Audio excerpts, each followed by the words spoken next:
अगर हम किसी व्यक्ति से ये आशा रखें कि हम अच्छाई करें, वो हमारे साथ अच्छाई करे, तो असंभव। ये कलयुग है, यहाँ कपट छल, मतलब अगर आप उनकी ऐसी परिस्थिति में जब कोई सहयोग नहीं दे रहा, सहयोग दे दिया और उसको पता चल गया कि आदमी तो सरल स्वभाव का दयावान है, तो वो आपको नष्ट करने की भी सोच सकता है कि इसको फंसा लो। वो ये नहीं सोचेगा कि जब कोई साथ नहीं दे रहा था तब इस व्यक्ति ने साथ दिया, मैं कृतज्ञता प्रकट करूं। नहीं, आज का समय ऐसा नहीं। आपको बेवकूफ माना जाएगा, आप ज्यादा उदारता दिखाएंगे और ज्यादा सहयोग करेंगे तो माना जाएगा कम बुद्धि का। और जो छल कपट बेईमानी करे, बोले बड़े प्रवीण आदमी है।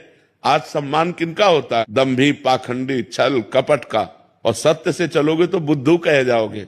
दूसरे को जरूरत पड़ी, अपनी जेब से निकाल के दे दिया। दूसरा भूखा है, अपना भोजन दे।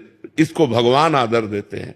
तो हम जब जिसको भगवान आदर देते हैं उसका कोई अनादर नहीं कर सकता, वो आगे चलकर प्रकाशित हो जाएगा। इसलिए आप भगवान से जुड़ो, इंसान की सेवा करो भगवत भाव से, बदले में उससे मत चाहो, तो आपकी अच्छाई आपको भगवान तक पहुंचा देगी। पर जी हम क्या चाहते हैं कि भी हमने अच्छा किया तो अच्छे का परिणाम तत्काल अच्छा मिले, बट महाराज जी ये तो पक्का है ना कि बाद में मिलेगा हमें? पक्का 1000% पक्का मिलेगा। जब बुरे कर्म का फल मिलता है तो अच्छाई का फल क्यों नहीं मिलेगा? नहीं मिले। महाराज जी उसका रूप क्या होगा? वो इससे अच्छा होगा। जैसे हमने इनको संकट विपत्ति में सहयोग किया, तो हमारे जीवन में संकट विपत्ति जब कभी आएगी तो उस समय भगवान सहयोग करेंगे। और सबसे बड़ी बात होती है, भगवान प्रसन्न हो जाते हैं। और जिस पर भगवान प्रसन्न हो जाते हैं उस पर सुर नर मुनि सब प्रसन्न हो जाते हैं। फिर उसका मंगल ही मंगल होता है, वो कभी समस्याओं में नहीं फंस सकता। देखो, हम लोगों की एक अहम वृत्ति है जो इतना तो चाहते हैं कि भले आप हमारे बदले में कुछ ना करें, लेकिन मुंह पर इतनी बड़ाई तो कर दें। इतना काम सुनना चाहते, ये भी हटा दे, ये भी इच्छा हटा दे। वो बोले ना बोले, नेकी कर दरिया में डाल, मंगल हो जाएगा तुम्हारा।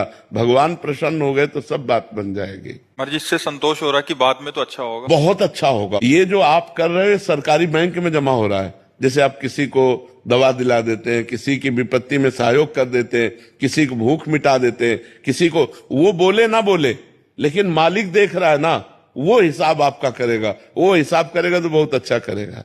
इसलिए हमें संसार से नहीं, संसार के मालिक से जुड़े रहना चाहिए। और ये सब कार्य संसार के मालिक को समर्पित करना चाहिए कि आपकी प्रसन्नता के लिए मैं कर रहा हूं, बढ़िया बात बन जाएगी। वही कार्य कर्म बन गया और वही कार्य कर्म योग हो गया।